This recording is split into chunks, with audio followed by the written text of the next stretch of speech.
við byrjum náttúrulega ekki leikinn. Það er 9-2 eftir 10 mínútur.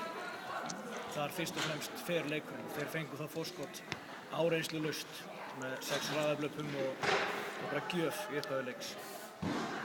Nú er Atli Kristinsson frá í alltaf ár með slitið krossband. Það hlýtur að vera mikill missir. Já, sjálfsögðu. En þá verður bara aðra stígur. Fullt á öðrum liðum sem að lenda í meiðslum og áföllum og við þurfum bara að vera sterkir og rífa okkur í gegnum það. Fram var næstu í Hauka í gær með 3 fastamenn í burtu. Þannig að það snýst bara hvernig menn alltaf tækla þetta. Þannig það verða menn fyrir hann. Já, það kemur bara nýr maður eða nýr menn inn í staðinn. Þeir verða bara að sýna sig og þeir sem eru eftir verða bara að stíga upp. Nú er þeirra tækifæri að gera það. Já. Nú næsti leikur á móti Gróttu heima eftir viku. Það verður væntanlega erfiður leikur eða hvað? Já, þetta er allt erfiðir leikir, við höldum bara áfram. Bara við þurfum að safna liðið og fara yfir þennan leik og mæta sterkari til leiks og vinna. Þetta er næði boði.